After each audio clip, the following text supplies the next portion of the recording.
करमाळा तालुक्यामध्ये जे आहे ते प्रामुख्याने ऊस आणि केळीचं जे आहे ते क्षेत्राची लागवड मोठ्या प्रमाणात असते. परंतु आता सध्या करमाळ्यातील शेतकऱ्यांनी जे आहे ते एक जे आहे ते वेगळ्या पिकाकडे देखील लागवड केल्याचं चित्र या ठिकाणी पाहायला मिळतं. आपण सध्या करमाळा तालुक्यातील निंबोरे या ठिकाणी क्षेत्रामध्ये आहोत. या ठिकाणी जे ते शेतकऱ्यांनी जे आहे ते ड्रॅगन फ्रूटची जी आहे ते लागवड केली होती आणि आता सध्या हे ड्रॅगन फ्रूट जे आहे ते बाजारामध्ये विक्रीसाठी आलेलं पाहायला मिळतंय. सध्या या ड्रॅगन फ्रूटची छाटणी जी आहे ती शेतकऱ्यांकडून करण्यात येत आहे. आपल्याबरोबर सध्या ते शेतकरी आहेत, त्यांच्याकडून नेमकं जाणून घेऊया. काय सांगाल? आपण पाहतोय की आपल्या भागामध्ये केळी, ऊस असं पीक घेतलं जातं. परंतु तुम्ही ड्रॅगन फ्रूटची जी आहे ती लागवड केली. कशा पद्धतीनं किती एकर लागवड केली होती? काय सध्या भाव मिळतोय? आपण कसं झालंय की पारंपरिक पिकांना थोडंसं बाजूला ठेवून आणि पाण्याची कमतरता आमच्या भागात असल्यामुळं ड्रॅगन फ्रूट 2022 साली आपण लागवड केली आणि सध्या आपलं हे तिसरा बहार आहे ह्या वर्षीचा आणि अपेक्षेपेक्षा यावर बहाराला चांगलं उत्पादन निघलेलं आहे. साधारण 1 हेक्टरचा आपला प्लॉट आहे.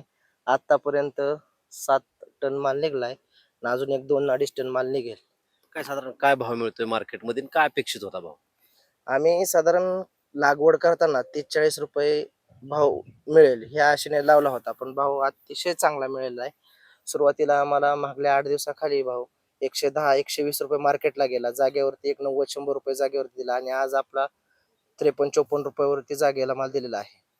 म्हणजे भावाची आता तफावत नेमकं कशामुळं काय? ह्याचं कसं आहे की पूर्णतः पावसावर अवलंबून असल्यामुळं आणि परिसरातील सर्व बाग वन टाइमच हार्वेस्टिंगला येत असल्यामुळं माल अचानकच मार्केटमध्ये येतो आणि एक 8 दिवस चालतो आणि 8 दिवसानंतर पुन्हा एक 15-20 दिवसाचा गॅप पडतो आणि अचानकच माल मार्केटला भरपूर प्रमाणात आल्यामुळं भावात तफावत आढळते. नक्कीच आपण पाहतोय की जो सुरुवातीचा दर आहे तो त्यांना 90 ते 110 रुपयापर्यंत मिळाला होता. परंतु आजचा जो आहे तो 40-50 रुपयापर्यंत जो आहे तो दर मिळाला होता. आता सध्या या संदर्भात आपल्याबरोबर बोलण्यासाठी मंडल कृषी अधिकारी मार्कड साहेब आहेत. नेमकं साहेबांकडून जाणून घ्या. साहेब, काय सांगाल? आपण पाहतोय की वेगळ्या पिकाकडे देखील करमाळ्यातले शेतकरी वळलेत. काय प्रतिक्रिया असणार? हे निंबोरे गाव, आता आपण निंबोरे गावात आहे. निंबोरे गाव हे दुष्काळ परिस्थितीला सामना करणारं गाव आहे आणि तरुण पिढीने असं ठरवलंय की जे दुष्काळात तग धरून राहणारे पिकं घेतात.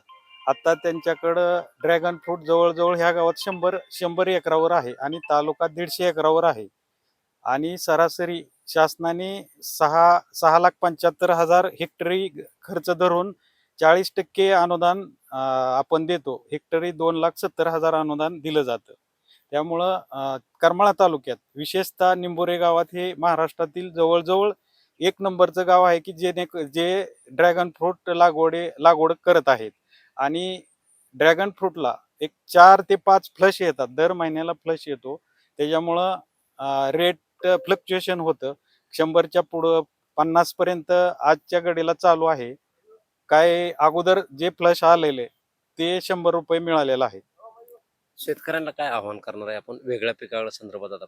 आता शेतकऱ्याला असं आवाहन करतो की शासनाचं अनुदान 2,70,000 आहे आणि ड्रॅगन फ्रूटला रेट बी चांगला मिळायला लागलेला आहे. त्यामुळे ड्रॅगन फ्रूटची लागवड आणि दुष्काळग्रस्त परिस्थितीत तग धरून राहतो. त्यामुळे उन्हाळ्यात सुद्धा पाणी कमी लागते. त्यामुळे ड्रॅगन फ्रूटकडे जास्तीत जास्त लोकांनी वळावं ही विनंती.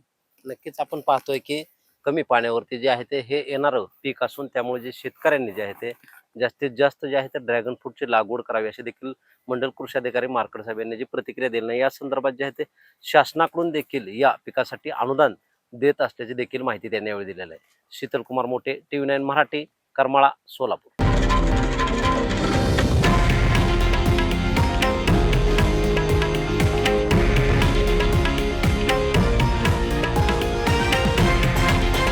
हे आहे देशातील नंबर 1 न्यूज नेटवर्क आणि आपण पाहत आहात TV9 मराठी, एकमेव.